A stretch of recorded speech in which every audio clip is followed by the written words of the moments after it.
Thank you for being here with us at the Remarque Institute for this two-day event on Europe and the planet the day after tomorrow. Ever since it was founded in 1995, Remarque has been the leading New York institution emphatic about discussing matters of European and global concern. And our event today and tomorrow is far from the first time that the Institute has engaged and hosted a discussion on climate change.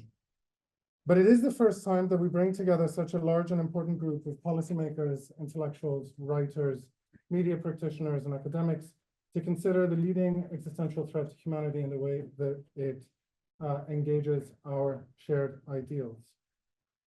We drafted this project as an invitation not to talk about climate change alone or in general, but to think together a bit about the effects of ecological disaster on the promise and dangers that it has for democratic and social democratic ideals today. As we know, in large parts of the world, and very notably across most of Europe, social democratic ideals are under attack already, treated as sort of irrelevant luxuries. Social democracy became and remains the jargon of an entire way of life, not only European, but it concerns us that it's perhaps the most significant European invention of the 20th century, at least in matters of statehood and citizenship and care. Today, these two are confronted not only, democracy and social democracy are confronted not only with internal crises, complex internal crises, but at the same time with an overarching threat that is far and away bigger than what they are capable of managing. How is it possible to retain and advance ideals of social and democratic equality for all in an era where these ideals are under existential threat is one among the many questions that I asked our panelists today and tomorrow to engage with. What tensions and pressures, but also possibilities, does the green transition generate for them and for us? For the rearrangement of the international scene, given the persistence of climate denialism and authoritarian and populist regimes, or for the promises and commitments that states, especially in Europe, have made to their old and also their young? How is the balance changing between democratic sovereignty, the welfare state, and the people? And how do we begin to think again about the future of democracy, society, and Europe in an age now increasingly referred to by the term polycrisis, where politics is transformed by climate change, the cardinal and indeed, as I already said a couple of times, existential danger of our time? So our central to the 2 days before us are questions of our ideals and related practices. No threat until now had so ominously imposed on the imagination of a better and fairer world. And right now, even many of the policies being imposed to deal with climate change fail to encompass most of these hopes and promises. Now, in preparing invitations, I asked participants to consider 6 general and frankly vague rubrics. Climate change and the transformation of socialist politics, where they could elaborate on ways of advancing social democracy in Europe through the green transition, but also consider how ideals of the welfare state need to be quite radically rethought, given the pressures of climate change itself. 2, Europe and beyond, that's pretty obvious. How does Europe spearhead industrial policy and the Green Deal, and yet is becoming provincialized as the threat of climate change evolves away from European centers? 3, eco-socialism and the Greens, on promises, coalitions, and tensions, to focus on the competition and cooperation between different parties, which are often in market tension. 4, industrial policy and transformation. 5, possibilities of care, human and non-human, to consider the broader philosophical and sociological questions that are essential to imagining a positive character for social care. And 6, narratives for the day after tomorrow, to better understand in what ways we can conceptualize and account for ongoing ecological and technological transformations. Before we get started, and I won't speak much more than this, I wanted to express my gratitude to Sam Paul, Remarque's Assistant Director, and Amy Nguyen, Remarque's Administrative Aide and Master of Ceremonies, all through this operation. The two of them have done so much to organize this conference. Those of you who are visiting have exchanged email after email with them. They've planned booking after booking, replanning and printing and chairs moving and so on. And so too to Lauren Lee, who I think is downstairs. We thank her in her absence. She's a new student assistant. I would like to thank also the Open Society Foundations, which has so generally supported our technology, the environment, and the future of Europe program. Their grant has made these 2 days of discussion possible, as well as our TEFE, Technology and Environment, Future of Europe, fellowship program work. Two of our last semester's fellows, Liliana Doganova and Andreas Malm, are on the program. And two of the current fellows, Mark Dorpema and Jan Gross, who are joining Sophie Lambrosini. There's Sophie. Martina Hessler, whom I don't see right now. There you are, Martina. Sorry, I didn't mean to move you out. And Jan, where is Jan is there too. Are going to be chairing. Jan and Mark are going to be chairing. I'm also delighted that the event is effectively in conjunction with the event organized yesterday by the European Climate Foundation and Open Society Foundations on Climate and Democracy, which I was sorry I could not attend. Thank you to our speakers who have come from far and wide on many occasions. And thank you also to the rest of you who are joining us on what is possibly the last decent weather Friday of the semester. So with no further ado, it's a pleasure to be able to think about social democratic ideals and climate change with you. And we get to start from here. Our first chair will be Adrienne Buller. I want to begin by saying the chairs will not introduce speakers at length. You can find the program right outside. So with no further ado, Adrienne, the floor is yours. Hello and welcome. As Stefanos said, very brief introduction. So we'll begin with Alyssa Battistoni on the state of green capitalism.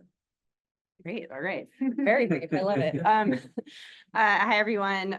It's nice to be here. I did not come from far and wide. I came from New York. But I'm really happy to be here. It's a great program. Thanks to everyone who organized and to all of you for being here. So I thought I would just start off.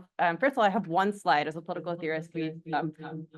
Oh, that's the echo, right? But I'm actually not doing it yet. It's going to be it's going to be later in the talk. So if maybe I can share that later. Anyway, so there will be, I was warned that would happen and I still look like, oh my God. Anyway, so I thought I would give a little context about what I'm going to be speaking about. So this material I'm going to be speaking about is from the beginnings of a project on capitalism, climate, and the state. Some of it is from a recently published paper in a volume on Marxist state theory, and some is a more kind of conjunctural analysis of climate politics in the US. And I will apologize in advance. I know the theme is, thinking about Europe, but I hope that some of what I have to say will at least speak to some of the questions of European politics, and I'm looking forward to hearing sort of people's reactions. And so, the basic, so I'll sort of start with the more state theoretical piece. And we've seen a lot of work on nature and capitalism in recent years, including notable work by some of our fellow participants in this conference, Andreas Malm, Kohei Saito. But the state has been surprisingly absent, I think, from many of these analyses, and yet the state looms quite large in contemporary climate politics. So for decades, market mechanisms like carbon taxes and cap and trade systems were the dominant policy response for decarbonization. And then in recent years, as people will be aware, we've seen these challenged by calls for states to take more sort of direct and expansive action in service of decarbonization, whether in the form of the Green New Deal or green industrial policy. And these in turn have sparked political debates over whether, whether we should expect the capitalist state to act in ways that challenge the interests of fossil capital, or whether a more substantial break with capitalism and perhaps with the capitalist state is necessary in order to address climate change. And so in some ways, my own work on this comes out of many political debates that have happened and sort of as an attempt to take a step back and think about these at a higher level of abstraction that I think often happens in political debates. So, on the one hand, many people convincingly argue that the capitalist state won't adequately challenge the interests of capital and so cannot actually deliver on decarbonization promises. On the other hand, decarbonization seems to require precisely the kinds of action that only states can undertake at scale. And so this is, I think, a vexing political challenge whose stakes are heightened by the temporal urgency of the climate crisis. So again, this is going to kind of take a step back from the kind of immediate debates over the Green New Deal or green industrial policy, and I'll come back to green industrial policy a bit later in the talk. but trying to, again, address this at some of these questions at a higher level of abstraction and appraise really some of the conditions under which we might expect states to act in order to prevent ecological catastrophes or not. And so I try to put debates about capitalism and nature within the eco-Marxist tradition into conversation with debates amongst Marxist state theorists.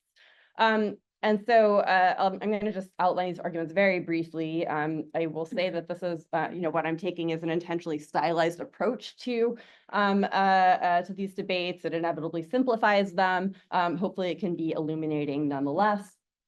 So on the one hand, I sort of try to diagnose what I see as, one core debate amongst eco-Marxists and the analysis of the relationship between capitalism and nature. And there's, of course, a lot of agreement amongst eco-Marxists on sort of how capitalism relates to, treats, et cetera, nature. But I think there's one particularly significant question, at least for my purposes, and that's the question of whether capitalism's tendency to destroy nature, ecological nature, conditions of planetary habitability also constitutes a crisis for capitalism itself. So some people say, capitalism's destruction of nature is also self-destructive. It'll feed back into profitability and processes of capital accumulation. And this is the basis of James O'Connor's account of the second contradiction of capitalism. It's the thrust of recent arguments made by people like Nancy Fraser and Jason Moore that capitalism faces an epochal or even terminal crisis stemming from ecological destruction. Others, and I think here of John Melanie Foster and Paul Burkett, argue that although ecological crises may be devastating for human and non-human life, they may not actually have direct or major consequences for capital accumulation. Certainly, basic ecological conditions like a minimally habitable planet are required for ongoing capital accumulation, but we might be able to see that continue even amidst some pretty substantial ecological and social destruction and harm. So we would, in that case, the critique of capitalism would not be able to, we couldn't make it on the basis of a sort of inherent instability in the system, but would have to be on the basis of sort of harms to human and non-human life. So that's sort of this one axis of debate that I try to map.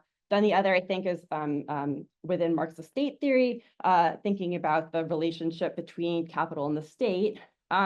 And here, I think, again, there's a lot of agreement. Marxist state theorists tend to have a critique of theories of the state as autonomous, democratic, or neutral in some respect, arguing that it has to be understood in relation to capitalist society, structured by class relations, oriented towards stabilizing capital accumulation, often by doing things that capital itself can't, whether that's securing private property, providing underlying conditions of production, or various other sorts of tasks. And so the rift I want to emphasize here, and again, this is sort of one of many you could point to, but it's a disagreement about the sort of extent of political agency within the capitalist state and the degree to which you might be able to use the state against capital. And so I draw in particular on the theorist Raju Das's stylized, but I think useful illustration or distinction between structural and class struggle analyses. So for Das, a structural analysis says the state is constituted by class society and capital such that it will not, and in some accounts really cannot act in ways that are counterposed towards the general interest of capital or oriented towards non-capitalist ends. There are various positions within this and sort of differences in the valence of argument, which I won't get into. But generally, the thrust I want to emphasize is the sort of doubt that the state can really be turned against capital or made to serve sort of ends other than accumulation. Class struggle approaches agree that the state is constrained by capitalism, that there are sort of severe structural limitations and efforts to transform it, and yet sort of hold that the structure of the state is shaped by the struggle between classes that plays out in distinct historical moments, such that, you might, depending on the sort of state of class struggle, the state might be made to sort of act in ways that don't directly serve the interests of either, particular fractions of capital or capital in general. And so this is sort of the possibility that you might use the state for some purposes other than that might advance working class or a non-capitalist interest in some other way. So I try to put these debates in conversation to explore the interaction between these sort of terms, capital, state, nature. And here I am going to finally share my slide, my single slide. So this is just basically the little 2x2 I make of these sort of positions I've been outlining here. That's trying to sort of say, like, if we have, if you have if I've outlined these two perspectives on sort of capital and nature, two perspectives on capital and the state, and then you can kind of, sort of put, again, these very stylized and sort of, almost ideal types of a position in terms of like how we would expect the state to act in response to different ways that we think that that sort of capitalism relates to nature. So if we think, if we're looking, for example, at the bottom, the sort of bottom row of this sort of structuralist approach to the state, then if you take that position on the state and you think that capitalism is self-destructive, and that would be sort of this bottom left position, then the bottom right position, then you would think capitalism is self-destructive, its destruction of nature is destroying itself. And so because the state tends to act in service of capital, we will expect the state to step in to save capitalism for itself. But if it's not self-destructive, we might not expect state action to prevent ecological destruction, because we would see that perhaps as a limitation on capitalism's destructive tendencies, and one where the state would have to act not in the interest of capital, but in the interest of human and non-human life. Sort of a similar kind of, mapping that out similarly in the top, where you might have a view, if you have a class struggle position on the state, you might think, the state generally acts in capital's interest, but it might also act in ways that, protects people from climate disasters or preserves unprofitable forms of non-human life, even in ways that cut against capital's interests. Again, very schematic and stylized. So, apologies to anyone who feels that nuance has been lost. But, I think the point is to try to clarify some of the theoretical assumptions that are underlying, I think, different positions on contemporary climate policy and strategy, and to help think about what kinds of opportunities might be opened or foreclosed depending on sort of one's position on these. And so I'll say, I'm going to transition into sort of the more like conjunctural analysis here. And so on the one hand, I think the degree to which you think it's possible, your view of political possibility will depend, of course, to some degree on your theory of the state. And so if you're firmly in the kind of this bottom left camp and you think like the state is just never going to act, can only sort of act in service of capital, and it's not going to, and that ecological crises are not destructive to capital, then maybe you think the state just will not and cannot do anything to ward off these sorts of crises that we're facing, insofar as they're sort of, maybe destroying human life or ecosystems, but it's not a problem for capital.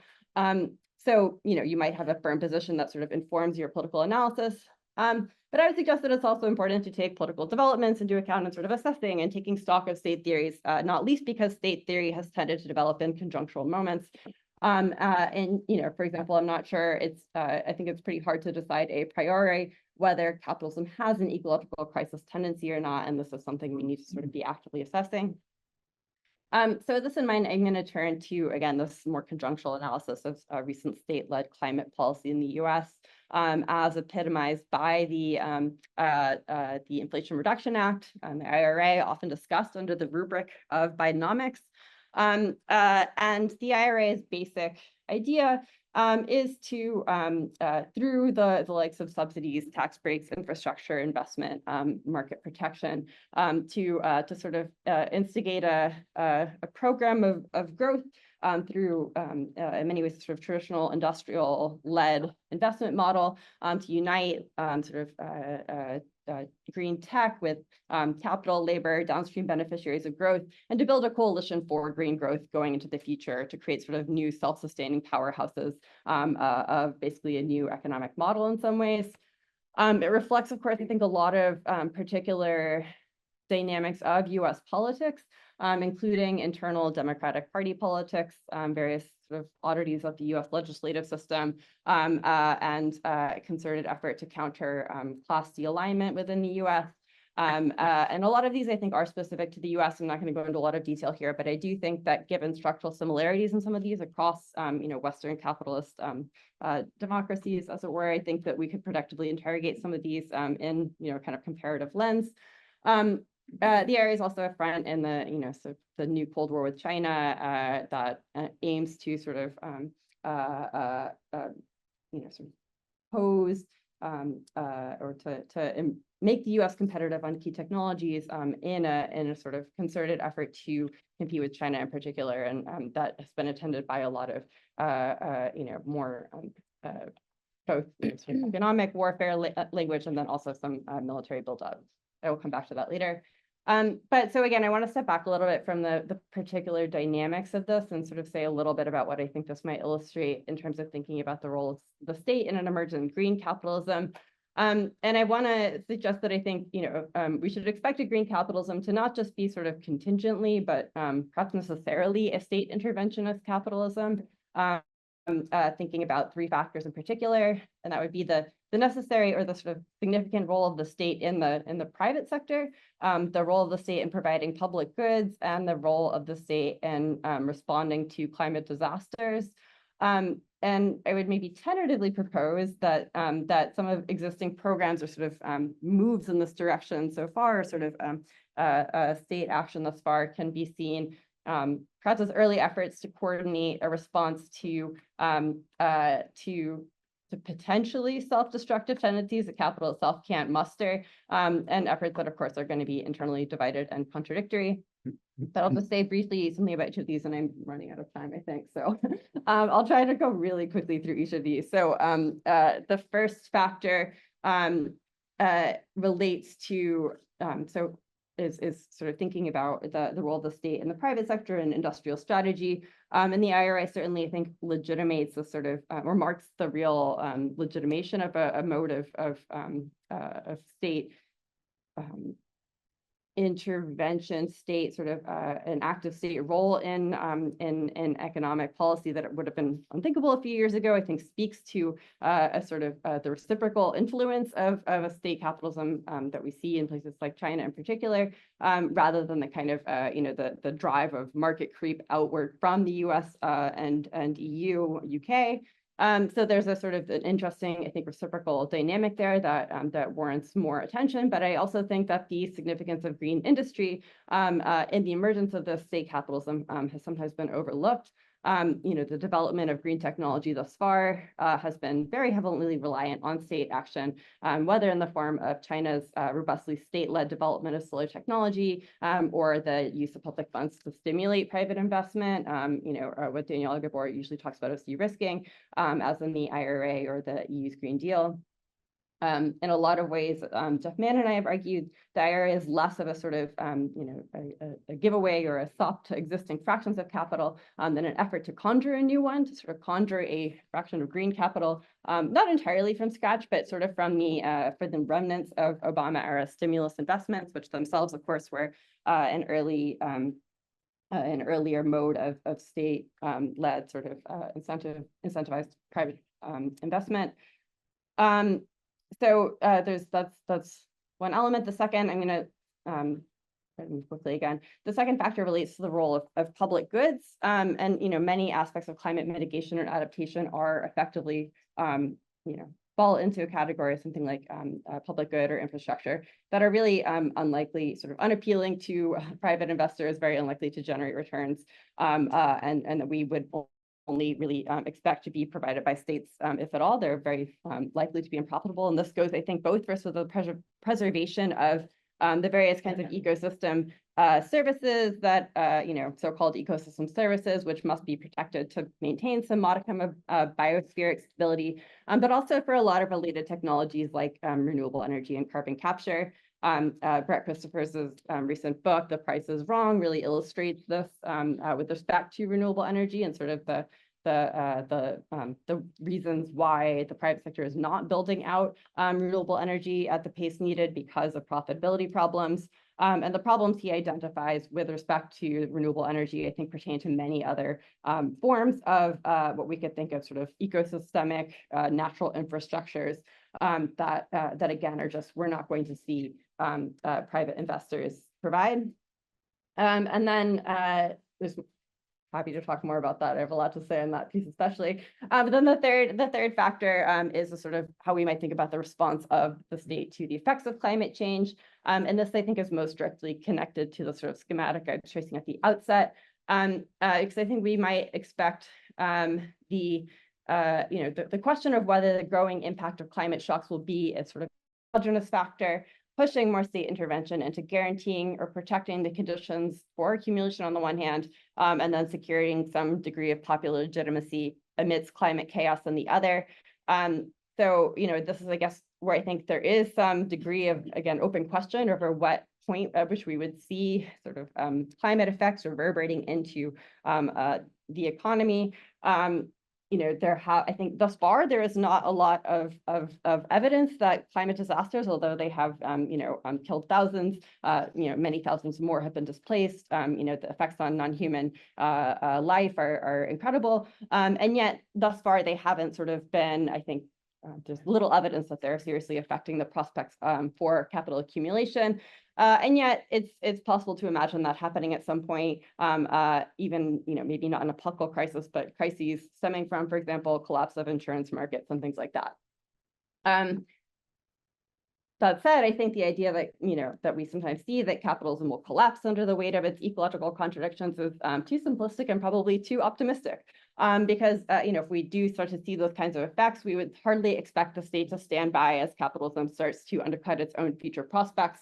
We would expect to see efforts to nurture a successor to fossil capital accelerate, interventionist efforts to, draw down carbon emissions, various other ways to manage this problem.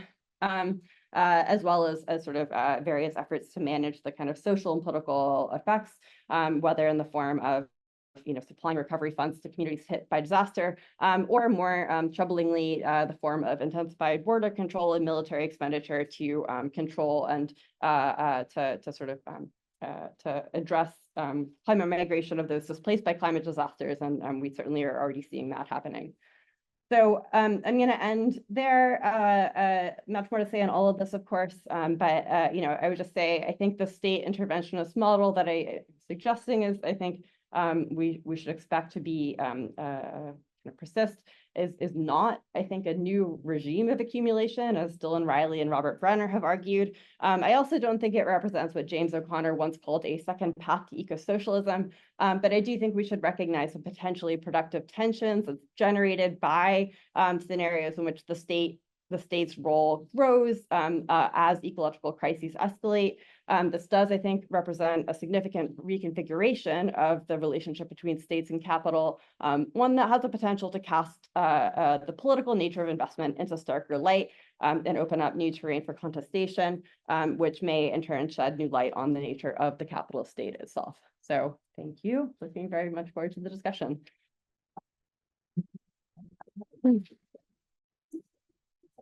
Thanks, Alyssa. I believe we'll take all the questions at the end. Yes, okay, great. So that will straight ahead actually to Duncan Kelly, the provocative question, wartime for the planet, question mark. Yeah, there's lots of question marks and not very many answers, I'm afraid, at least not from me. So I did want to pose the question of, or at least wonder why it is that the language of war and the idea of wartime is so prevalent in contemporary climate discourse, and to ask why it is that, and how it is that this connects to a concern with the planetary and a concern with the categorization of the moment as a moment of the Anthropocene. So that's the hook, if I've got one, of how do these things connect? Why is wartime so prevalent? And what is the planetary of which we're speaking when we speak about a war to save the planet, a war for the planet, a war over the future of the planet? The language of the planetary, the language of war and planetary crises is everywhere. And we've heard in the introduction, and we've just heard again about how this relates to politics through the prism of the state, how it might be conceptualized as an existential crisis, how it might be thought of in terms of the title of our workshop, the day after tomorrow. Is it an epic epochal crisis? Is the war for survival something that we should think about in different ways? Strange ringing. And what's the difference between different ways of conceptualizing wartime and different ways of understanding the planetary that might be useful for people who work in my bit of the world, which is sort of history of political and economic ideas? So that's what I want to think about a little bit. And I want to begin with a sort of separation or a conceit put forward by Dipesh Chakrabarty between the planetary as a space whereby we have to think about the habitable, the livable, and the global, or the world and its politics, as a space where we have to think about development and inequality. And the question that's posed by the Anthropocene in a way that might be different to the questions that are posed by climate crises and climate change have to do with how we put together the dissonant relationship between a planetary regime of habitability that doesn't care about human agency at all, but which is a prerequisite for human agency, and a global set of histories that are unequally connected, historically shaped by empires and various regimes of extraction. And so the sort of language that's become prevalent about common but differentiated responsibilities needs to be put together with the sort of shock, or maybe the non-shock, of the Anthropocene, or indeed maybe the non-Anthropocene, seeing as just earlier this year, the Ordinary Commission decided that it wouldn't use the term at all, although even there's a huge amount of politics, obviously, because half the people on that commission disagree with the decision to reject the Anthropocene as a new geological epoch. And the half who reject it want to talk about the Anthropocene as something that we're de facto living with already. Already live in a world shaped by human agency where humans have become geological agents. They've been geological agents for a long, long time and have transformed the conditions of planetary habitability such that it no longer makes any sense to talk about a disconnect between a world of politics and a world of nature. And that imbrication, I think, is also mirrored in the way in which some of the debates about the Anthropocene have developed, as in there's a way in which the interconnection between the natural and the political to become something else, to just become the space through which we think about politics, as in we can't avoid talking about politics without thinking about planetary and ecological foundations anymore. I think that is where the real development of the Anthropocene and the real challenge of the Anthropocene comes in for thinking about politics and political theory. But of course, it's difficult to know how to put this stuff together. And I think political theorists have been relatively slow to try and take the measure of these sorts of challenges. I think some of the historians have been doing this for a longer time. I mentioned Chakrabarty. I think it's become mainstream, though, in environmental history, or it's been mainstream in environmental history for a very long time, to think that there's nothing natural about nature, right? And that politics and political theory might want to think a little bit about that some more. But it's also difficult to think about how we should understand the language or the concept or the frame of war and wartime when we think about the planetary and climate crisis.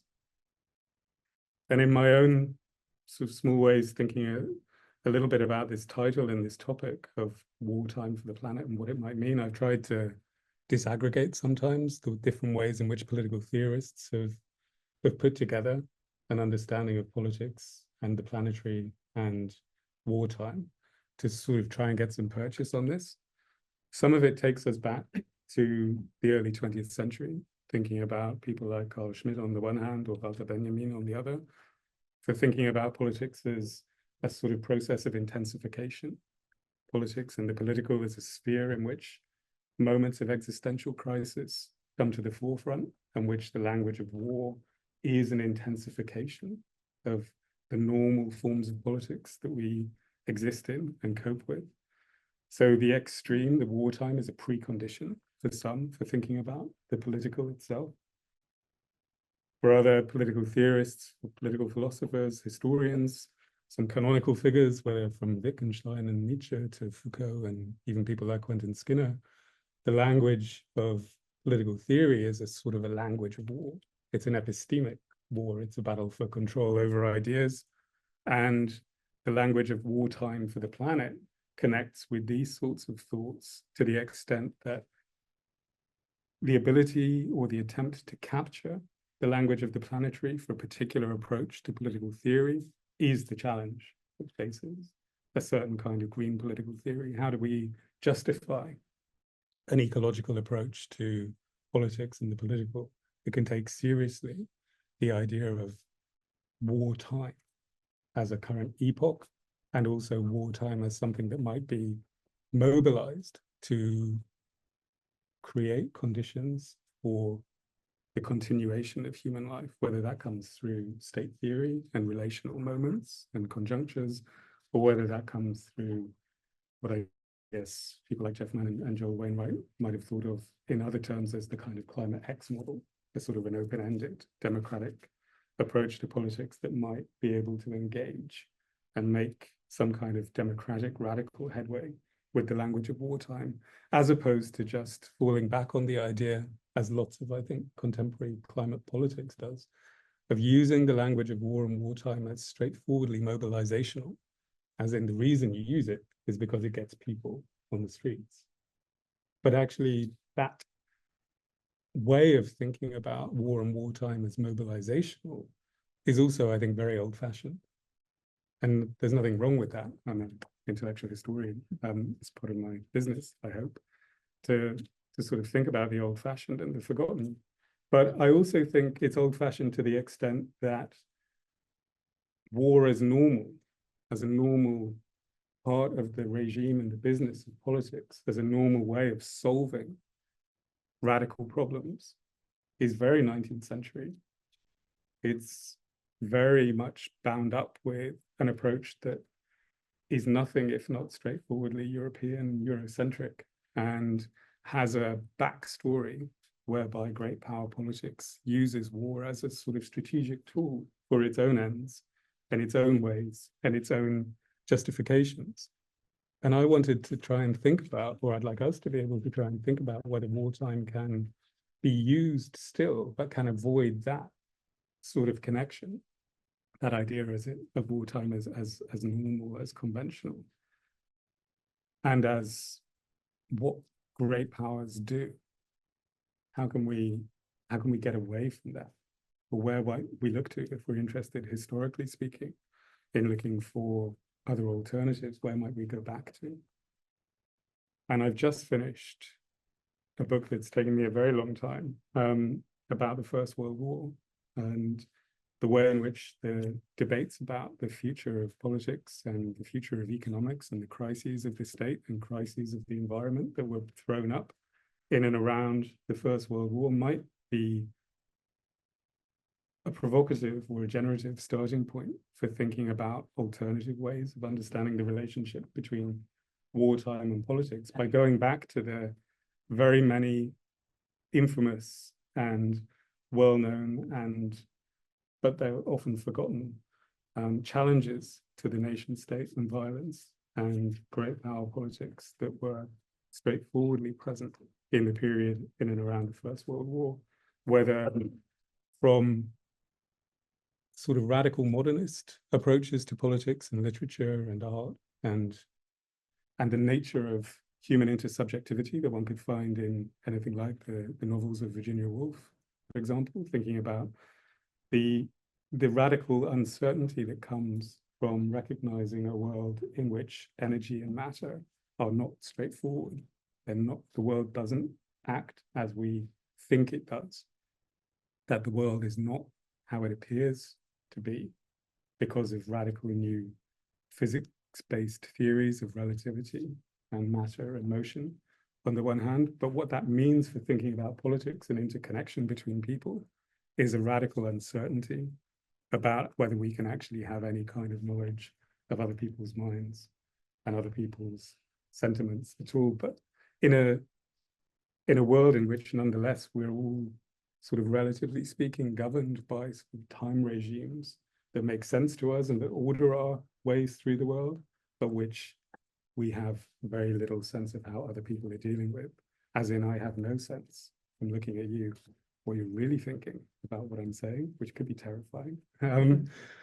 But also thinking about the riff on the Wolf example for a minute. I mean, even thinking about something like Mrs. Dalloway, and the famous way in which walking up and down the streets in London, everyone is aware of the chimes of Big Ben. Everyone is governed by a sort of global time regime. Everyone understands their connection to time in a particular way, but nobody knows what's going on in the mind of the person next to them. Nobody has a sense of, what really makes up another person's personality, and it only comes into focus for us every now and again. And the metaphors there are very interesting. It's as if, like radium, this is the new thought, someone's personality is illuminated for a moment through conversation, through a spark, through some kind of engagement or connection, and then it's fleeting, transient, and then it leaves.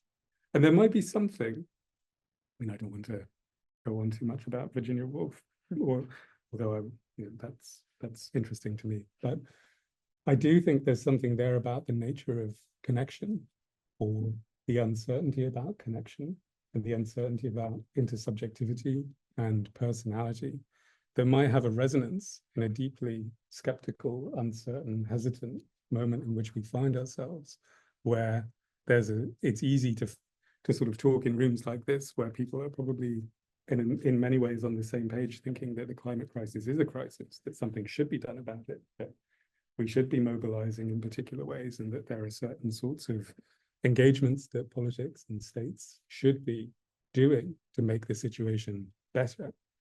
But it's not clear that we all think the same way, and it's not clear quite how we cash those things out. And it's not clear that that's a universal by any means. Whether it's talking to my mother or listening to Donald Trump, there are a wide variety of views on whether or not the climate crisis is real, or whether it's something that has to be mobilized against or in defense of. And all I want to say here, really, and what I'm trying to get to a point of saying, is that maybe a moment where a politics that was trying to make its way towards radical uncertainty in the face of epistemic, existential, environmental, and practical wartime destruction that you can find in and around the First World War in literary modernism might be an interesting way, an interesting moment to go back to try and think about the uncertainties, the provocations, and the sort of the long-term implications of the slow violence that's been undertaken by fossil capitalism on the planet over the last 150 to 350 years. And we might get a different kind of purchase on the problem if we go back then. And I've also been thinking about the way in which that moment might offer us a different sort of temporal arc for thinking about the Anthropocene more broadly too. Because when we think about the Anthropocene and we think about political time and wartime, we're often thrown back on very different sorts of moments. Often it's a geological story, so it's a planetary story.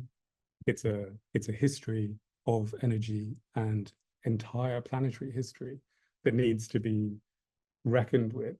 And that sort of deep time comes into conflict with this sort of representative democratic forms of politics and their immediacy that we're much more used to. So the conflict between deep geological time or accelerated and short-term political time seems to be one of the sort of problematic spaces through which the Anthropocene is trying to find a way into, or trying to get us to think through.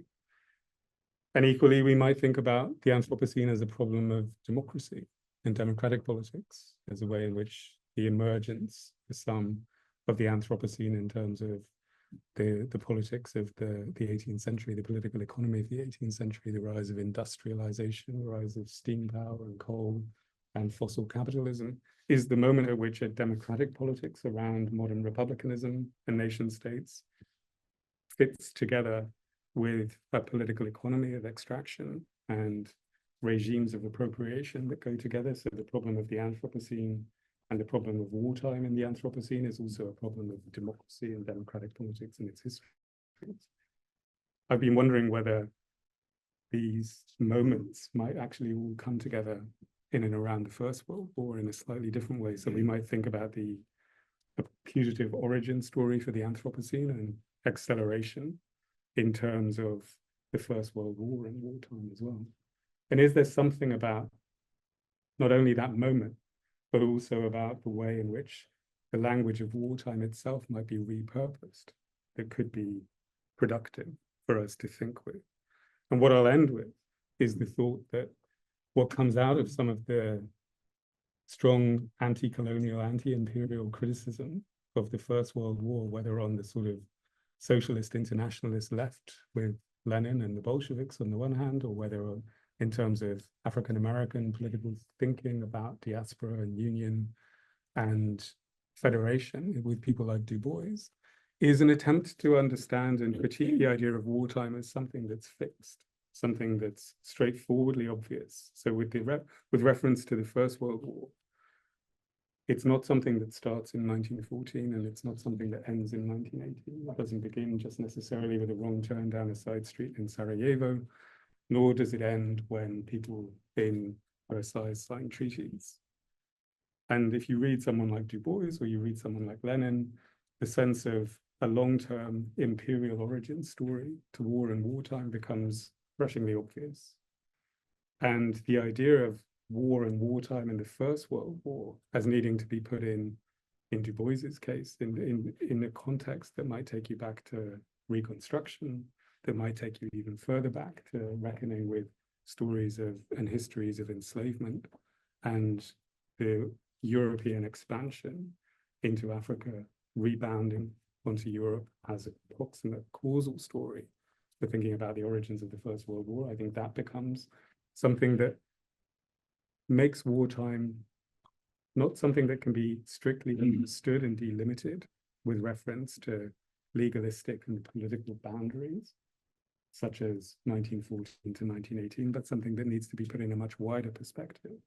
And if wartime can be put in this broader perspective that encompasses, as I've said, exploitation, extraction, long-term history, a long-term awareness of climate-related effects of human agency on the planet, then it may be that that kind of model of wartime, of understanding it, might be more useful for thinking about a wartime for the planet in the present than the sort of idea that we just need to find technological or contemporary political or engineered solutions to problems that don't have solutions.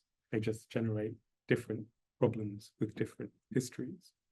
And so in some ways, it's a plea for political theorists to take intellectual history more seriously and to go back in some ways to thinking about what we might have forgotten from those debates around politics, economics, uncertainty, and war in the First World War.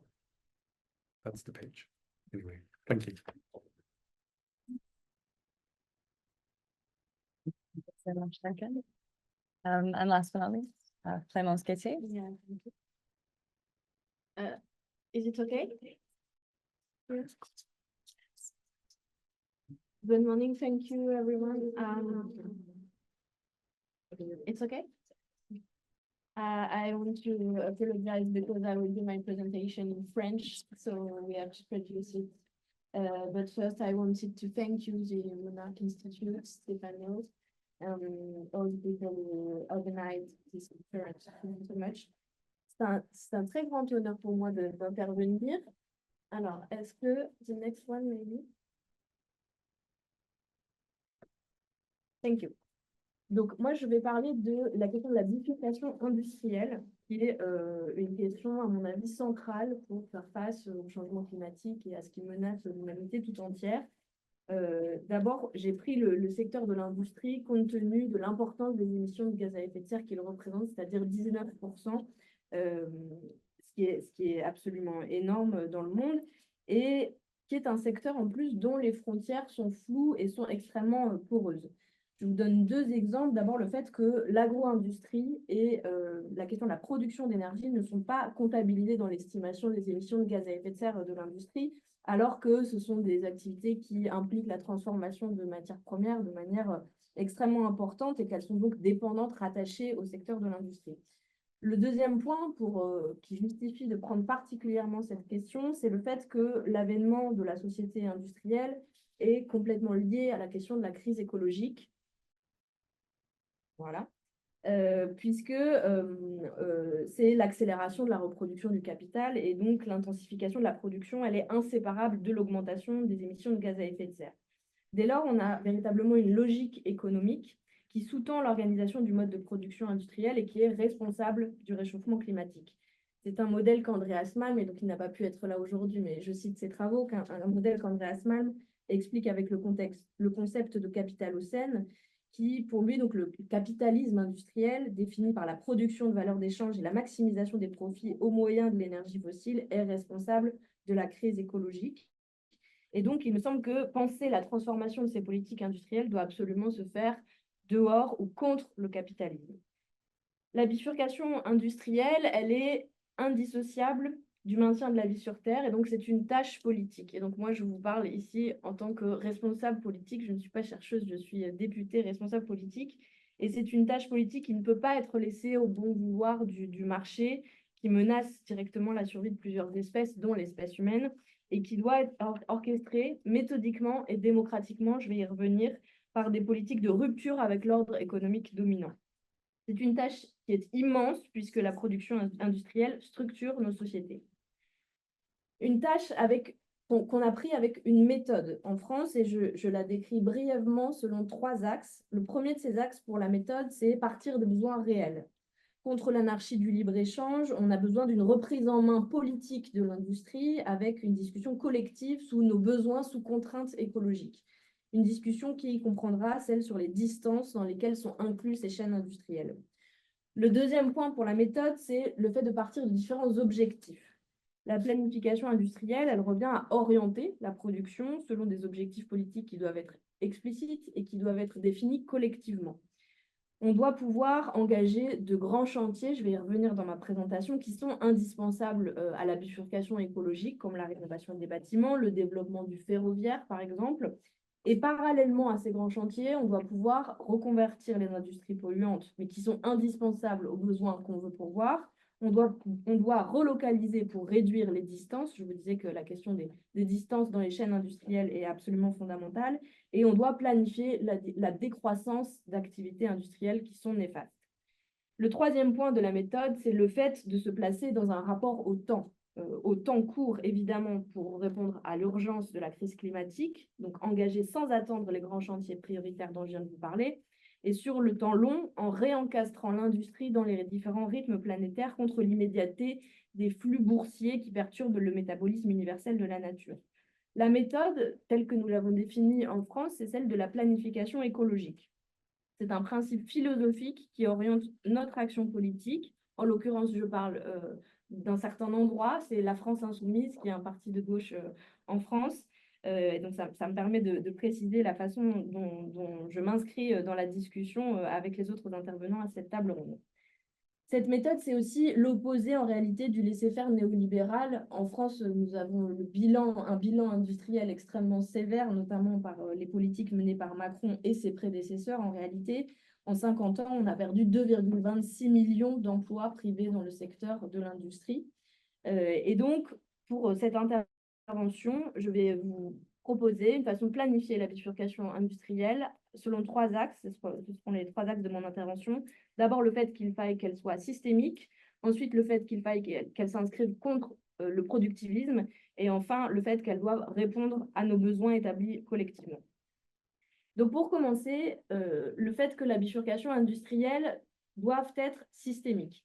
Ça signifie qu'elle ne peut pas et qu'elle ne doit pas s'attaquer uniquement à quelques secteurs de l'industrie. D'abord parce que ce serait totalement insuffisant, et ensuite parce que l'industrie dépasse largement un secteur en particulier, qu'on prenne la production d'acier, la question de la production d'automobiles ou du bâtiment ou n'importe lequel de ces secteurs. Dans notre économie, le secteur tertiaire, donc les services, sont intégralement du secteur secondaire, donc l'industrie. Par exemple, pour ne prendre qu'un exemple, la santé, ça n'est pas un domaine de pur service, mais c'est bien un domaine industriel en soi puisqu'il est lié au Big Pharma. Et d'ailleurs, en France, mais comme ailleurs, la pandémie du Covid-19 nous a montré notre dépendance à des chaînes industrielles. On était incapable en France de produire des masques, de produire un vaccin au moment où tout le monde en avait besoin. Or, vous le savez, la multiplication des pandémies va aller de pair avec le changement climatique et donc nous devons pouvoir y faire face. C'est pour ça que la réindustrialisation, en fait, c'est un enjeu sanitaire de première importance. La deuxième chose, c'est que le secteur primaire, donc l'ensemble de l'exploitation des ressources naturelles, est aussi codépendant du secteur secondaire, donc l'industrie.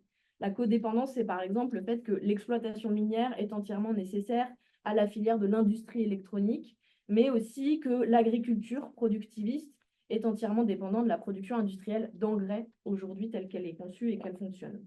Donc, la bifurcation industrielle ne peut pas se concentrer sur le verdissement d'un secteur, le secteur secondaire en l'occurrence, ce ne serait pas à la hauteur des enjeux et par ailleurs, c'est impossible. Ce secteur industriel, il est relié à l'ensemble des autres qui sont nécessaires à la bifurcation écologique dans son ensemble. Je vais prendre un exemple sur lequel j'ai beaucoup travaillé en tant que député et que législateur, c'est celui du passage au 100% énergie renouvelable. Nous l'avons proposé en France, c'est possible de le faire, il y a des scénarios qui nous disent que c'est possible de le faire. Mais donc, pour très concrètement prendre cette question, la production du polysilicium, qui est nécessaire pour faire des panneaux photovoltaïques, par exemple, c'est une question industrielle. Donc, en réalité, cette question industrielle est un prérequis pour la question de la bifurcation écologique ou de la transformation du secteur de l'énergie de manière plus générale.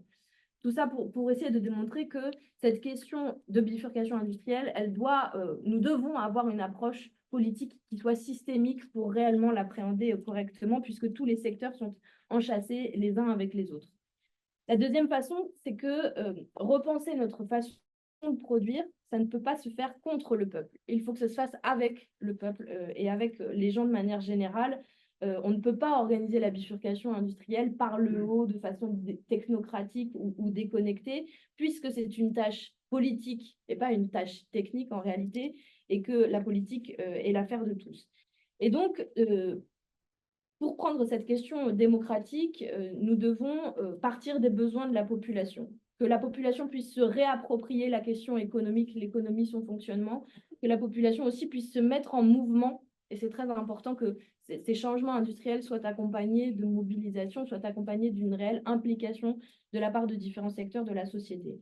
Il nous faut donc une définition collective et démocratique des besoins qui doit se faire horizontalement. Nous avions proposé, nous, des méthodes, le fait de le faire localement, à l'échelle des municipalités, avec l'organisation de débats.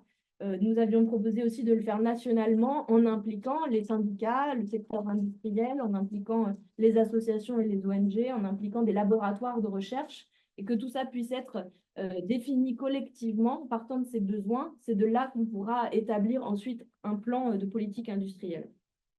Je l'ai dit, mais je le redis, c'est une approche par les besoins que nous avons définis, mais qui se différencie totalement d'un verdissement sectoriel de l'offre industrielle. En gros, ne pas subventionner le secteur privé domaine par domaine pour qu'il investisse dans l'électrification, par exemple. Et ça, c'est le type de choix politique, de politique publique qui ont été faits en France jusque-là. C'est des énormes investissements sur un secteur sans vision d'ensemble par les néolibéraux. Donc nous pensons qu'il faut un plan global dans lequel le développement industriel il est mis au service de l'économie, il peut satisfaire les besoins sociaux et il peut respecter les limites planétaires. Je vous donne un exemple, le secteur de l'automobile.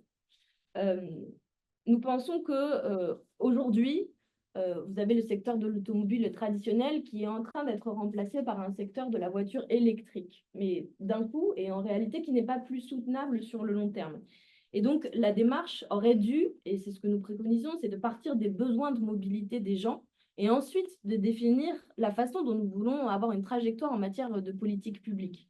Le train, les transports collectifs ont évidemment leur place, mais là, c'est absent de la réflexion en France, puisque nous avons direct converti l'industrie de la voiture thermique vers la voiture électrique sans réflexion sur les mobilités de manière générale. Cette augmentation des émissions de gaz à effet de serre, elle est corrélée, je l'ai dit, à l'essor de la société industrielle au 19e siècle.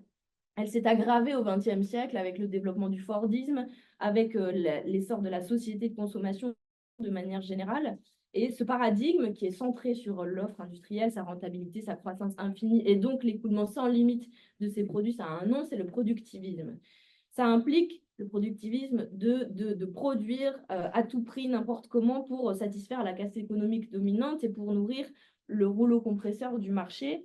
Mais donc la bifurcation industrielle doit se faire contre cette société industrielle sous sa forme capitaliste. Je rappelle juste le bilan du secteur industriel mondial. C'est quand même une planète qui aujourd'hui est recouverte de déchets du fait de ce productivisme effréné. Déchets produits par la caste oligopolistique industrielle en grande partie, c'est 2,01 milliards de tonnes par an qui sont produites. Et une quantité de déchets, notamment en matière électronique, qui augmente 3 fois plus vite que n'augmente la population mondiale. Donc, il faut produire moins, mais il faut produire mieux.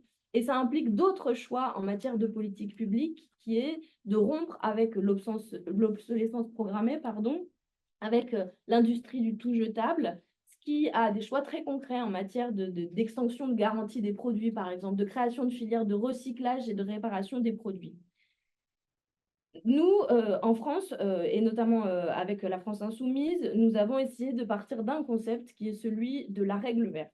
La règle verte, vous allez voir, c'est un lien avec la question des déchets, c'est le fait de ne pas prélever sur la nature davantage que ce qu'elle ne peut reconstituer et ne pas produire plus de pollution et de déchets que ce qu'elle ne peut supporter. Et donc, la règle verte, c'est à la fois l'objectif de la bifurcation industrielle, c'est-à-dire qu'est-ce qu'on va produire, et c'est à la fois le principe de la bifurcation industrielle, c'est-à-dire comment on le produit en réalité. Donc, ça veut dire ce qu'on produit, des produits électroniques plus résilients, par exemple, et comment on le produit, de la sobriété industrielle, par exemple, en matière de consommation d'eau qui doit être amoindrie. Cette méthode de la planification écologique, elle permet de suivre la règle verte en définissant, en organisant, en hiérarchisant les orientations nécessaires politiques pour réussir cette bifurcation industrielle. Je mets en garde quand même sur le fait que produire moins et selon nos besoins, ça ne veut pas dire qu'on pourrait se passer des industries. Bien au contraire, en réalité, les industries, elles sont indispensables pour la bifurcation écologique et il faut même, dans certaines filières uniquement, mais développer notre écosystème industriel. Concrètement, donc, notre ambition, c'est le déploiement de filières industrielles centrales pour faire face à la crise du changement climatique à laquelle est confrontée l'humanité. Pour ne prendre qu'un exemple, l'aluminium et l'acier, dont on aura besoin évidemment. Nous devons repenser les filières à l'échelle de chaque pays pour réussir la bifurcation énergétique, donc le 100% énergie renouvelable dont je vous parlais juste avant, parce que les métaux, donc l'aluminium, l'acier, tout ça est indispensable pour les pales d'éoliennes, les panneaux photovoltaïques, les réseaux électriques. Ça a des implications très concrètes, donc d'être en capacité d'avoir des filières entières. En France, on avait des fonderies. Dans pratiquement toutes les villes de France, il y avait des fonderies pour faire de l'aluminium et de l'acier. Et elles ont mis la clé sous la porte à un moment donc où on en a un besoin absolument essentiel. On a fait l'inverse de ce qu'il aurait fallu faire et elles ont fermé. La production de ces fonderies, elle aurait pu être réorientée. Par exemple, elle pourrait servir à fabriquer des pièces d'éoliennes qu'aujourd'hui on ne sait plus fabriquer en France. Elles sont produites en Allemagne. Mais ça n'est pas surprenant en réalité. Je suis David Harvey qui dit qu'il y a un lien intrinsèque entre la dégradation de l'environnement, la désindustrialisation et la tendance générale de formation de crise au sein du capitalisme. Et donc, la disparition progressive de certaines industries du monde s'inscrit dans la contradiction interne du capitalisme. Encore une fois, donc, la structure de nos sociétés du tout marché, elle est incompatible avec la bifurcation écologique.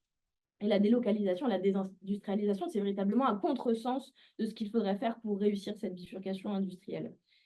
La nécessité du développement de ces filières va de pair avec la nécessité de leur relocalisation. La désindustrialisation, elle a été orchestrée par le néolibéralisme pour produire toujours plus au moindre coût, mais c'est extrêmement néfaste pour le climat, évidemment.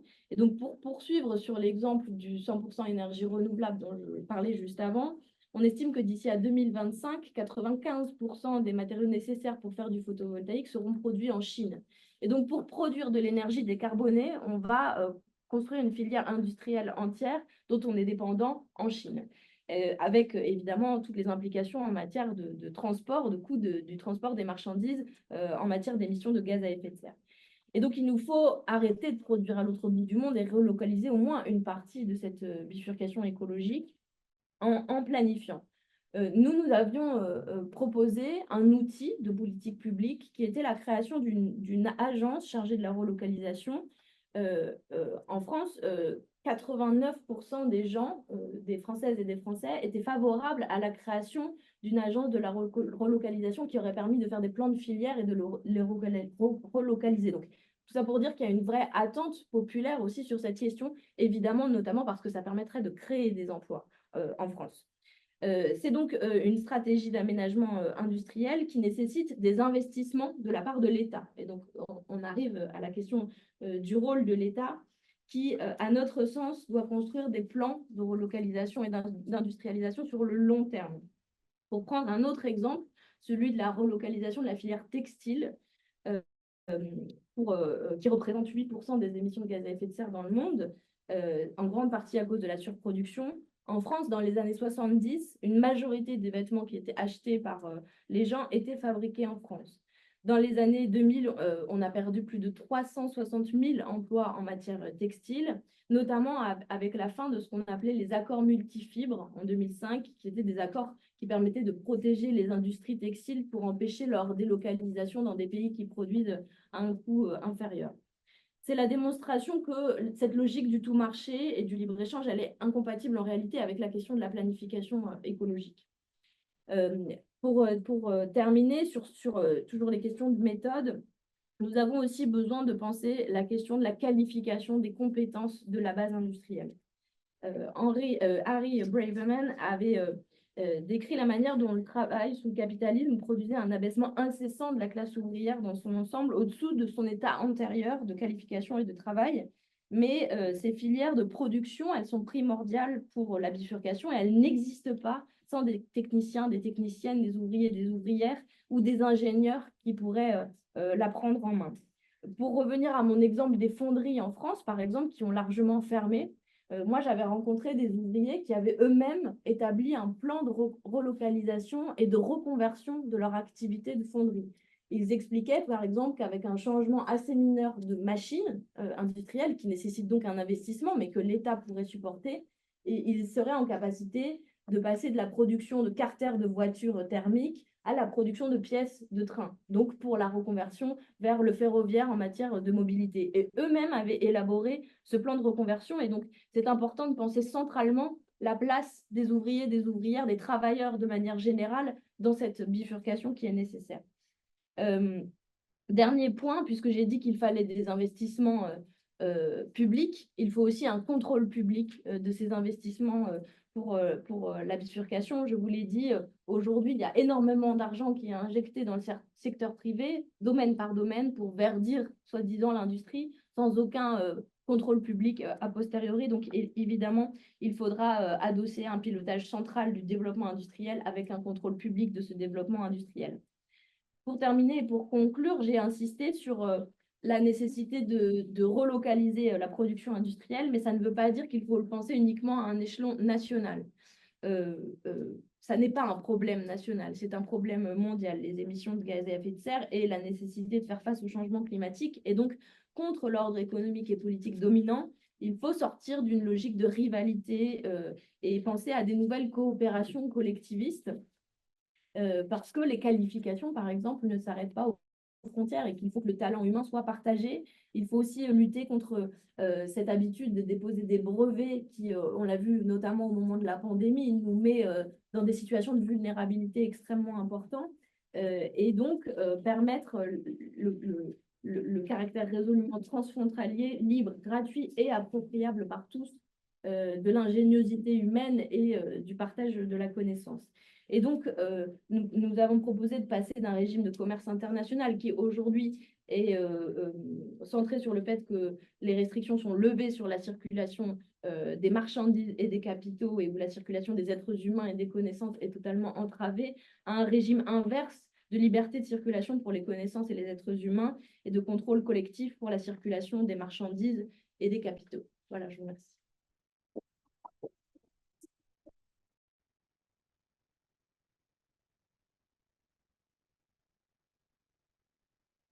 Great. Thank you so much to all of our speakers.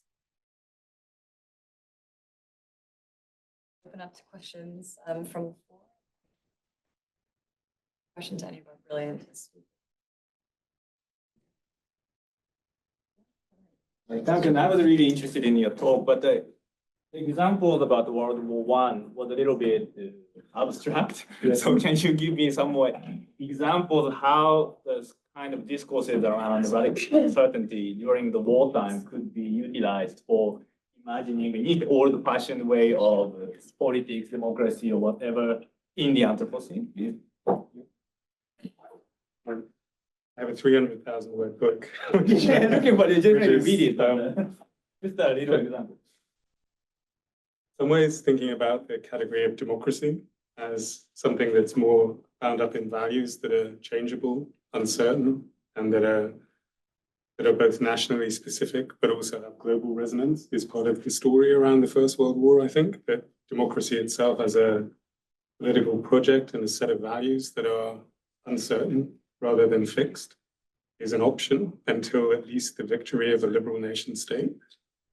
So what I'm interested in trying to recover a little bit are criticisms of the liberal nation state. Like how fluid and how open were the options for politics and economics before the victory of a particular kind of model of democracy, and maybe that's there a little bit. And so there are lots of ways in which that connects up with, on the one hand, anti-imperial struggles, but it also connects sort of odd kinds of reformist liberalism in a British context, for example, thinking about people like Leonard Hobhouse even worrying about imperial liberalism as a problem of fixity in politics, when what you need is a way of politics in a space open rather than closed. And people also talking about, maybe in a slightly less abstract way, people thinking about the relationship between radical uncertainty of raw materials and goods. I mean, high-end civil servants and shipping magnates in the First World War trying to think about ways in which you can reorient materials and realign shipping routes to get through blockades, and to think about ways in which different kinds of resources can be when that problem, and just actually getting people food, stuff and material is what really matters, changes the way in which the political is kind of configured as a mainstream proposition. So strangely enough, I mean, it was one of the most riveting books I read about the First World War was this book by Arthur Salter on Allied shipping control. And it's weirdly resonant in concrete sense, I think. But there is a very practical argument about how one sees politics differently when the question is taken out of the equation and repurposed as a problem of distributing material people under conditions of need. Or even thinking in a more socialist perspective, someone like Otto Neurath. The economy in the context of war, in the context of aid, the way in which different kinds of materials can be repurposed, and the market economy, different kind of mode of reciprocity and exchange. In some ways, it's a sort of history of bring a little bit about too, right? There's a couple of thoughts.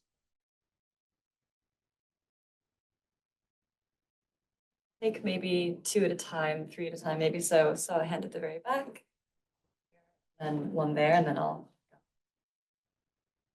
Thanks. A question for Clémence.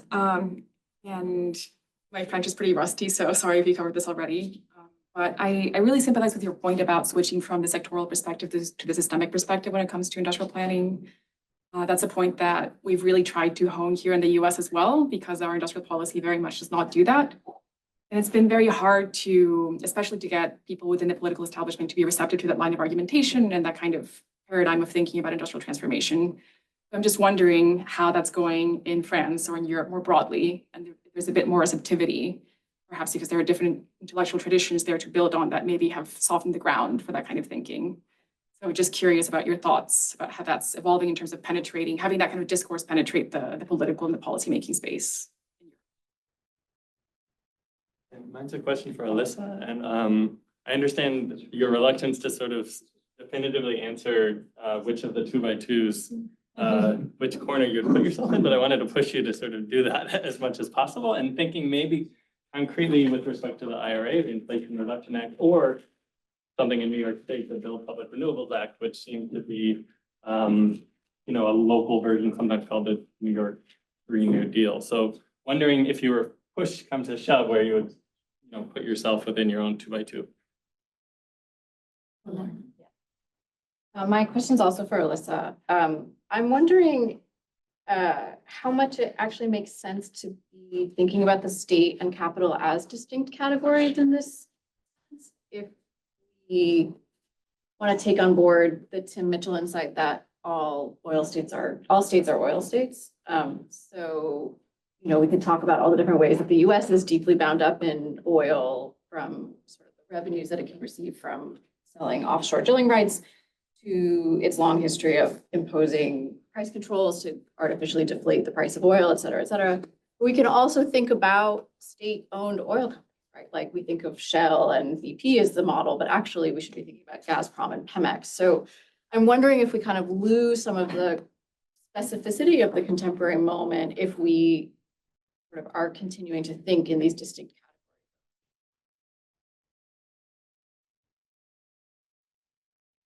I'll start with Clémence. Yeah, I will answer in French too, so it will traduce. Sorry. Cette notion de planification, elle a une longue histoire en France. Dans les années 50-60, il y avait un commissariat au plan qui permettait d'établir des politiques industrielles de très long terme. Et puis, elle est tombée en désuétude, en réalité, au fur et à mesure que le paradigme néolibéral a pris le dessus. Enfin, tu vas retenir ? Je vais retenir. Ok. Et donc, on a mené, nous, à la gauche radicale en France, une bataille idéologique très forte pour remettre au goût du jour la notion de planification et de vision de long terme, qui a en fait été revivifiée par l'importance prise à gauche de la question écologique. Pendant très longtemps, à gauche, il y avait un paradigme productiviste, industriel très fort. Et puis, les considérations écologiques et de réchauffement climatique nous ont heurtés, nous ont obligés à repenser notre logiciel et à remettre au goût du jour la notion de planification.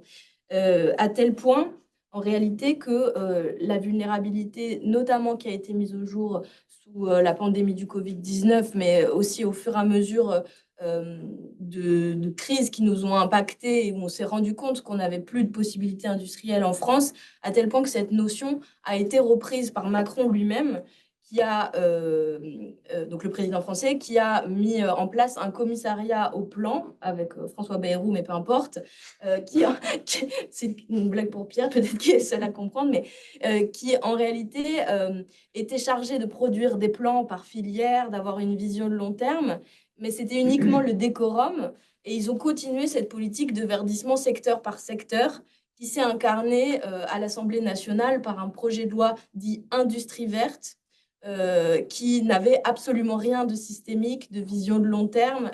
Voilà. So the notion of planification in France has a long history.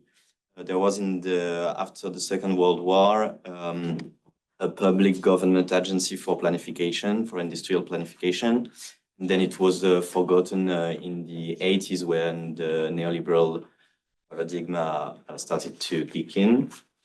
In the year 2010s, the radical left in France began to try to renew this notion of planification in the light of ecological crisis.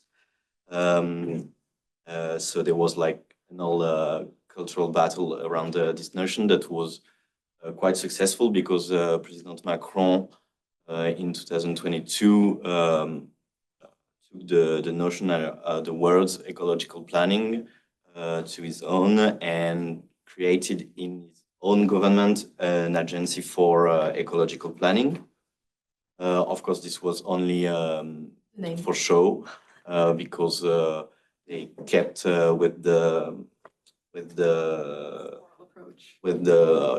kind of sector by sector private support for green industry. They presented a bill, the so-called green industry bill. Yeah. Which was no systemic view of the greening of the industry. Then I don't know. Short answer is it's the same thing that's happening here. It's not, yeah.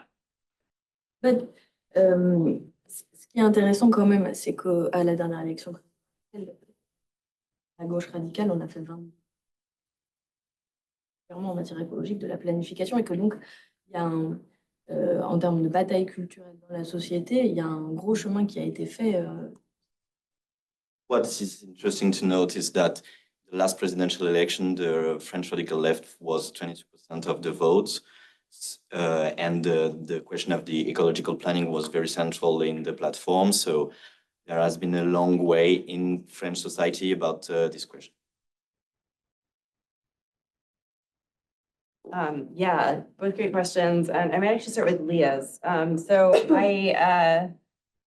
I certainly don't want to overly state a distinction. And I think that it's really important to recognize the kind of interrelation of state and capital in many respects. And I do think that a lot of the Marxist theory tradition tries to do that and emphasize the sort of the ways that states are acting, that are always very directly dependent, for example, on revenue for,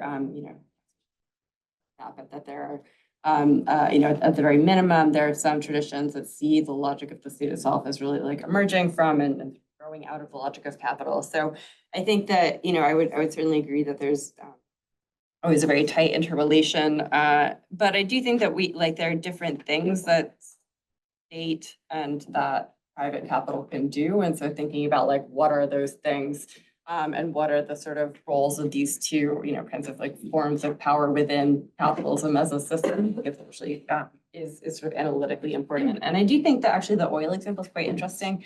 I've been trying to think about this actually in relation to Brett Christopher's book, which I mentioned, and he makes this, I think, very compelling argument that renewable energy is not profitable because of various physical characteristics of renewably generated electricity, and that this is sort of an inhibits commodification in a traditional way. And I think it's really compelling, and I think it's right. But I also think that that's not as different from oil in particular as we might think. And, oil is a commons, oil has historically had sort of problems of kind of overproduction from everyone just kind of drilling it and I drink your milkshake kind of thing. And, so a lot of there has been very significant state intervention, whether in the form of regulation or state ownership to make oil a successful commodity. And so I think that there are things like that is interesting to think well, what is the state doing where and why and how? And then of course states become dependent on oil revenues in their own right, whether it's through taxation or through direct, this is a state-owned industry. So I think, it's a good and, then there's a whole sort of question around the kinds of, I guess, if the kinds of development, ways of living, et cetera, that oil-based, especially production and consumption makes possible. I mean, certainly in the US, there are many political challenges of around a renewable transition because so much of daily life is built around fossil fuels, and that's a different kind of set of political problems, sort of state relationships. But so lots of dimensions. So then I guess we would turn to the question of where am I on the 2x2, which is a good, great question. And I think I move around. I would say I used to be more strongly in the sort of position, I think I tend towards the probably class struggle dimension of the state capital relationship. But I think I used to be more strongly in the camp of capitalism is not self-destructive, or that it's self-destructive at a point so far in the distance that And I still think this, that like it destroys many other things before it becomes self-destructive. But I have been, as I've been trying to sort of make sense of the IRA, of like, in many ways, why the climate piece of the Bidenomics program survived when so many others were abandoned or jettisoned. I think, there are a lot of reasons for that, and I think many of them are sort of more contingently political, but I do think there's something that still needs answering around like why, I mean, you could imagine forms of industrial policy that aren't targeting climate, that aren't sort of like putting so much into green tech and so on. And again, that is obviously in response to, especially to Chinese investments in green technology and so on, and seeing this as the industry of the future. But there's still at some point like a decision, like we are going to really push this transition. And I think I would like that to be because the climate movement is so powerful that like politicians are quaking in fear and like we have to do this. But I unfortunately do not think that's the case. So it's like, what else is going on here? Like, why is this sort of the, what is sort of the driver of climate, of taking these kinds of like green industrial policy actions? And again, I think it's partly around just kind of traditional like renewing growth and so on, but there's a dimension that I think is also like an anxiety about like some of the potential like long-term, repercussions of climate change. And trying to head those off, not, just to like, because of our grandchildren and kind of all the things that politicians like say, but, they will say very obviously, like, growth is going to be endangered and things like that. And again, like the point at which that happens is hard to see, but I think I've been trying to think more about that. At the same time, there's obviously like, the sort of position of I think you see this more with like, there are certainly like political, political configurations and positions that are like just like double down on fossil fuels. We don't give a shit. So like I think there's also a question of the state does not obviously act sort of in a unified way or like always. And I think even if you have a view that like the state tends to act to like reconcile problems of capitalism, it may not succeed. Like you might have like a somebody like I think like a Trumpian position is more like full speed ahead on fossil capital, and like we're not particularly concerned about this, and that might be like something that is actually irrational, or like a sort of inability of the state to sort of like address these irrationalities. So I'm kind of I'm moving around a bit, but and yeah, the Build Public Renewables Act is very interesting, and I think like in some ways I think it's both like a reflection that is I think more of a reflection of like organizing from labor, from a climate left, from like socialist politics, and yet there's like I guess if we're taking a step back, there's a version. I think we can imagine a world in which like the state does need to build a lot of renewable energy for some of the reasons that like Christopher's identifies, and that's maybe solving again a problem of like we need renewable energy, private capital won't provide it, the state will. I would still think that's a good thing. I think sometimes you're like, okay, well, that's I think it's still like a good thing to have public renewables, but is it like a challenge to capitalism itself? And that's, so it's like, I guess like the different like levels of analysis we're taking, but yeah. Love to hear everyone else's like point on the 2x2. You can go and tell me later. And I'll take 3 more questions. Front, behind, and then. Thank you very much. Really, all of this is very, very thought-provoking. I'm absolutely not in the discipline of history, political, environmental thought. Anyway, but all of your got me thinking about one thing. Is that what struck me in all of your presentations is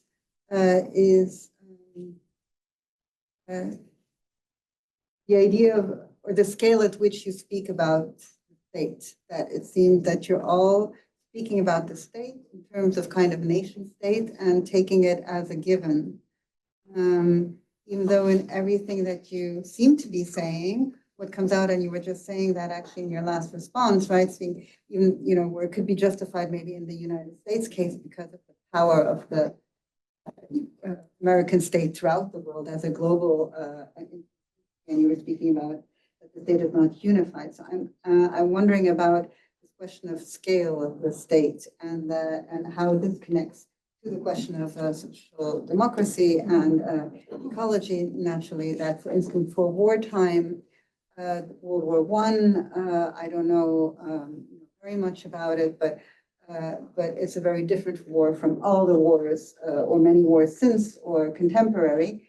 So I wonder how the contemporary way that states or non-state entities do warfare fit into your general thought about thinking about ecology as wartime. I mean, I'm a specialist of Ukraine, so what I see in the conventional war, as it's called in Ukraine, is a kind of internationalization of the Ukrainian state. And that's not to speak of, all kinds of hybrid forms and the rest, and it's not always going towards the common good and saving populations, obviously. Anthropologists of war have spoken or written about it. And then for you also, same question, is that you seem to be speaking about the scale of the state again. Localization, right? And everything seems to be framed kind of localization within the borders of France. But why? Why wouldn't localization be transporter with Germany in Alsace, for instance, right? Where's the European Union in all this? After all, it's a given unless Shaw is planning to leave the European Union, it has to be taken into account, right? Yet it doesn't come up. So how does your agency of, which I think is great, right, is recreating these supply chains and giving more value to the embodied knowledge of the workers who probably do know best how to recreate. So how do you see the state in this? So my question is very much along the same lines of thinking about the question of scale, and in particular, this question of, the theme of like Europe and beyond. But rather than Ukraine, I think I want to speak from the position of Palestine.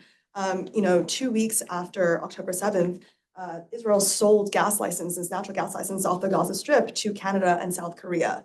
And I think, this sort of historical reality of the nature of unraveling of capitalism puts into question, I think, something that's missing in the very helpful, actually, 2x2 chart that you made, Alyssa, which is that, in the 4 different boxes that you made, we think about, the state does not act in the interest of capital, but could help. The state does act in the interest of capital, but might, be able to depart from it in the interest of class struggle in some ways, et cetera, et cetera. What's missing, I think, the elephant in the room in all of this is that, like, I will agree, don't get me wrong, that like there is something bad with capitalism. And I think like everyone in this room feels something to that degree, but in all of these sort of 4 boxes, capitalism always kind of leads, and it's a question of whether the state does or does not come along.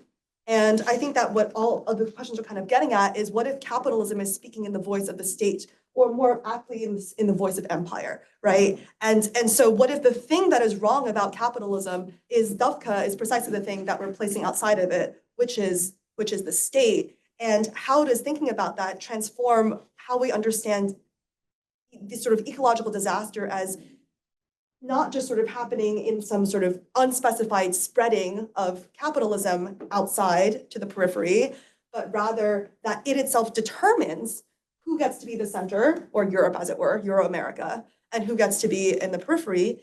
C'est déclenché aussi, Clémence, par quelque chose que vous avez dit, que notre société capitaliste est incommensurable avec la planification écologique. That you said that our capitalist society or market-driven society is incompatible with ecological planning. This is true, but it's also historically not true, in the sense that the state of Israel has actually precisely pursued lines of ecological conservation in the interest of occupation, right? So we'll designate this area of land as a nature park, for example, right? As a way to dispossess Palestinians of their housing and land. This is something else that happens in the United States as well. A lot of scholars have written about the sort of more ominous motives behind some ecological conservation and planning programs in the US. So I wonder if we could think about both ecological disaster as well as ecological conservation, or whatever you want to call it, la planification, in terms of this triangulation between the capital, state, and empire. I also have a question that's sort of in 2 parts. And it's basically, they're both sort of about mass mobilization and the prospects of the left in the green transition. I think the skeptical one that comes from Duncan's talk is sort of, if the modalities of war making have changed really fundamentally in the contemporary world, such that war making no longer involves Arthur Salter style mass planning of entire societies, yet is a much more a set of quite targeted operations. Then what does that tell us about the prospects of the or the left in terms of that mobilization? Because I think the left state intervention looks good because we think we're going to get like mass mobilized unions that are then going to drive that in a democratic direction. But if state intervention is highly targeted, even war making is highly targeted, does that analogy break down? And I guess it sort of goes to Alyssa's function of disaster management. Disaster management is not mass mobilization. A lot of it, the geoengineering sort of solution. And so I guess, what do you make of if modalities of war making have changed? Does that still hold out the same prospect for the left? And for Clémence, my French is really rusty too, so I'm sorry if I missed something, but I really like I love the talk. The only kind of point of a question, I guess, is the argument that it would be possible in contemporary societies to exert control through the industrial sector over larger swathes of economic life. It seems to me that it's an interesting argument, but I wonder, because historically, the nationalization of industrial sectors depended, to some extent at least, on like mass employment in those sectors and highly mobilized unions in those sectors, and then the nationalization of them that did allow control over large swathes of industrial life. Yet, if those industrial sectors today are much less employment intensive, have many less unionized workers in those sectors, I wonder what the prospects are for building from that core of the industrial sector a larger planning function, a larger kind of hegemonic state-directed planning function. It seems to be that that is a bit of a problem. In Britain, for example, it was key that there were just loads of workers in coal mining due to the fact that those sectors. I guess they're both questions about contemporary industrial society and the lack of mass employment in contemporary industrial society in these strategic sectors, what that says for our ability as a left to plan entire economies.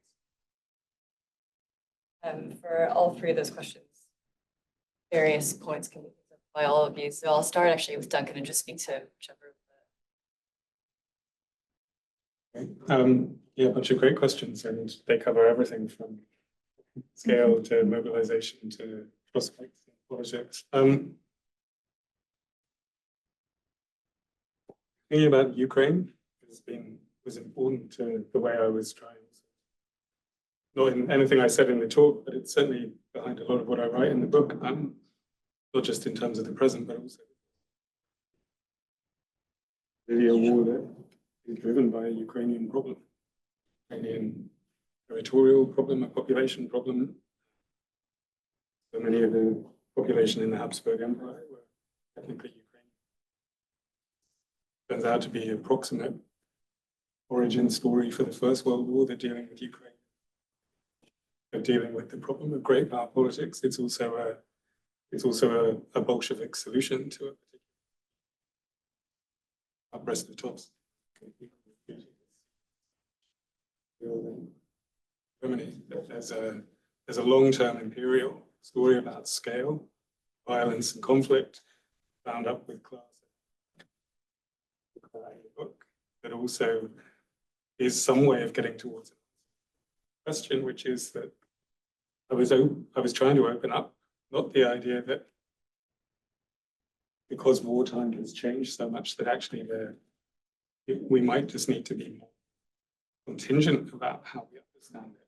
Trying to work out if there is any way in which a general or a generalizable understanding of wartime as a sort of permanent condition that is part and parcel of living with empire, the trajectories of nation states just is of politics, and it's very long term. So if we can somehow get back to one of the challenges that was raised in the First World War, which is that the attempt to fix when wars start and when they end is a liberal project, and it's a legalistic project, and it's therefore also an imperial project, recognizing the force of those arguments that tried to get a space for wartime that went beyond that might actually be politically productive. It doesn't give us an obvious route towards thinking about how that might apply in terms of progressive alliances in the present. It certainly doesn't give us a sense of where new forms of mass or indeed more localized forms of resistance and mobilization might come from. I was thinking of it as a sort of form of critique in some ways of contemporary politics, but really offering any kind of hope, plausible routes towards options. I just don't know where it's going to go, but I do think that the scalar challenge that suggests we think about the politics of the planetary in terms of climate crisis and the Anthropocene, it connects different spaces of the world differently as ways of dealing with cognate problems. It's something that goes beyond the state, but might still be covered by it. If it is in fact easier for, I don't know, Barcelona and New York and London and other places to deal with problems at the level of cities interconnected in different ways than nation states, say, scalar problem, climate crisis we face in the nations, but might also still be sort of under this banner of and certainly I think we'll talk more about this later on, but certainly the idea of a kind of ecology that connects up with the carbon democracy story that has been floating around and that might still connect with. I think is also a way of understanding the way in which ecological crisis is realized by the purposes of capital, but also kind of wartime by proxy, rewilding zones, Africa as well, Israel, these sorts of things have logics too. So it may be that what we're after is a sort of a mixture of what Alyssa was also talking about, the conjunctural with these, what sort of big picture theoretical spaces can pinpoint target moments where we can be strategic. But I think that if that's where we go, then I think we have lots of individual stories and then we have lots of big stories too. And I'm not sure we get any clear answers, and I certainly don't have any. That's all good. Yeah, great. Thank you for excellent questions. And I thought it would maybe start by just saying a little bit about sort of like where some of this, the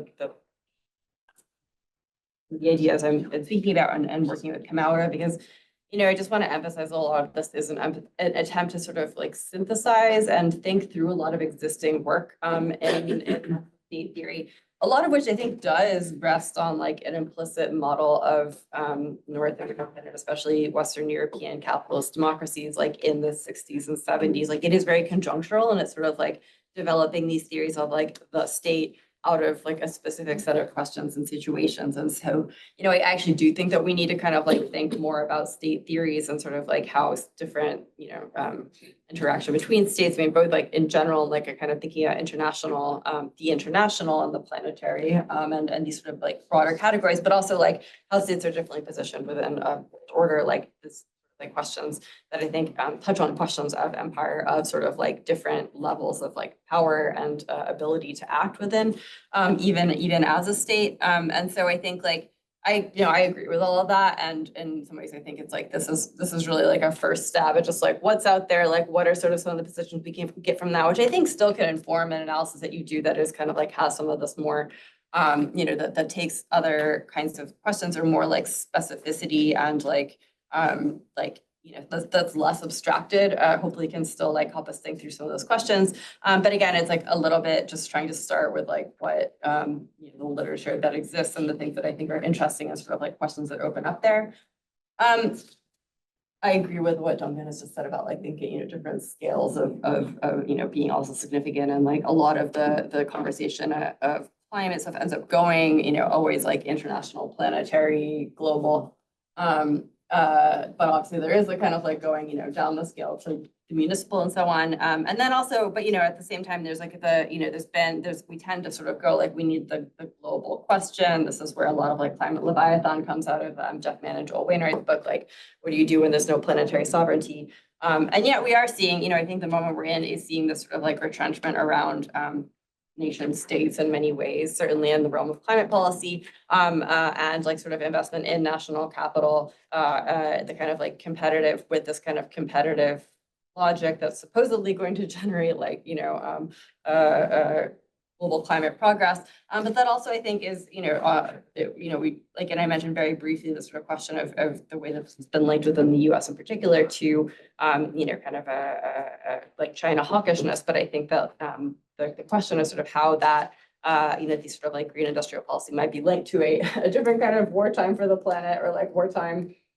for the I don't know, for the planet, wartime, is really important. And you know, the economist J.W. Mason has just written I think an important piece on this, like saying this is like the question for green industrial policy, like can it happen without kind of the you know, investment in you know, military expenditure and sort of the state's war-making capacities. And right now, I think that is a real, I mean, I think like in the abstract, yes, in the US right now, it's very unclear to me. So I think that we do need to think about those things again, like when we're kind of getting into conjunctural stuff. And the last thing I would say is just like on the question of like whether the state, because I think you put it as like in the schematic, the state always follows. And I think maybe that might come out a little bit out of like the sort of framing it in terms of like crisis, the response to crisis in particular, because I think, you know, I guess I would say like, I don't think the state, you know, sort of, I mean, I think, I'm not sure if like the follows leads, it's hard to kind of parse out when you have a kind of this like integrated kind of account, but I also think, you know, the state can certainly be a proactive force. I mean, if you look at the account of so-called primitive or original accumulation, like the state has, you know, a sort of generative function in a lot of ways. And so I think obviously we need to, you know, I don't want to just say like capital does stuff and the state responds. I do think if we're thinking of like a crisis theory, you know, frame, which I've been foregrounding here for, again, specific reasons, like that might be more the case. But you know, I think, I guess the one thing I might say is, you know, and again, this is not meant to be comprehensive. It's like a certain set of questions. Though I guess I would say, like, I think to say the state leads entirely seems like it would be like a very radical revision of a theory of capitalism. So we can talk about that more. But anyway, these are great questions. I'll stop there. And basically I agree with the sort of prompts to sort of think about some of these things and sort of some more you know, specific and sort of like less just generalized ways. Wrap up with a few final thoughts from. Yeah, thank you. Alors, d'abord, peut-être pour prendre la question de l'échelle, j'ai particulièrement centré mon intervention sur l'échelle nationale parce que, de fait, au sein de l'Union européenne, l'élection en France majeure qui peut permettre de mener l'élection présidentielle. Et donc, dans le cas sur l'échelle européenne, on n'a pas la même possibilité d'établir des politiques industrielles intégrées, systémiques, avec tous les critères dont j'ai parlé. On nous a beaucoup, et comme je m'inscris dans la compétition électorale, j'ai pris cette échelle nationale. On nous a beaucoup parlé la promesse d'un Made in UE, et notamment dans le projet de loi industrie verte dont j'ai parlé, c'est ce que défendait la vision macroniste. Parce que l'Union européenne est un espace de compétition débridé. En réalité, la majorité des délocalisations industrielles françaises se sont passées à l'intérieur de l'Union européenne, plus de 50%, vers notamment l'Europe de l'Est, avec des pratiques de dumping social et environnemental qui existent au sein de l'espace de l'Union européenne. Et à mon avis, en cela, ça diffère même si l'échelle géographique peut être la même que les États-Unis, ça diffère beaucoup de la façon dont on peut réguler le système.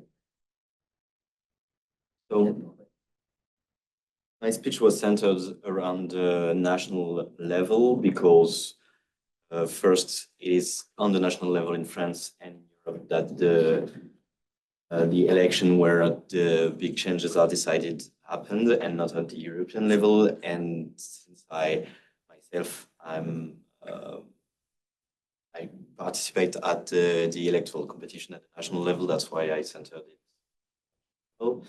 In the European level, there are not there's not the same possibilities for an integrated industrial planification and public intervention. The European space, the EU space is like a space of fierce competition.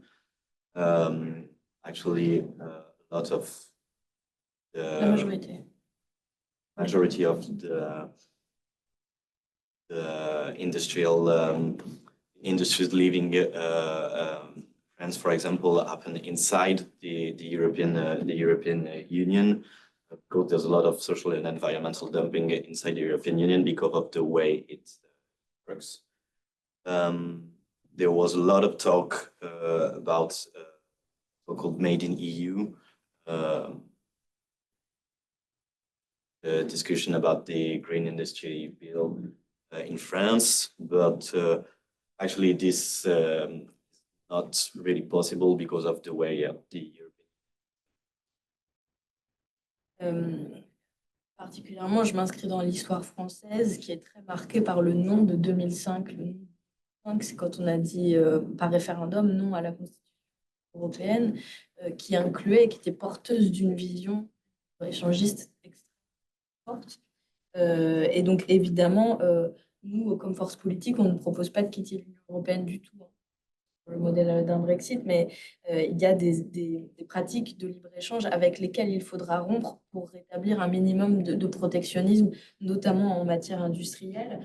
Par contre, il y a des pistes intéressantes d'établissement d'accords bilatéraux ou multilatéraux, soit en Union européenne, soit de par le monde. C'est pour ça que j'ai fini mon intervention par les coopérations transfrontalières, mais qui soient respectueuses de normes sociales et de normes environnementales, avec un principe de non-régression économique qui doit prévaloir pour toute instauration de politique. Also, my speech was inside the French modern political history, which was marked by the vote in 2005 on the European Constitution, which was a no answer, a no vote. This European Constitution was really marked by a free trade ideology that we need to break up from.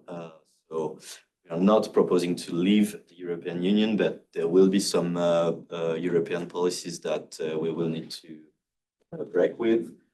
But that's not to say that we don't need international cooperation, multilateral or bilateral, inside Europe or outside Europe. That's why I concluded this need for trans-border cooperation.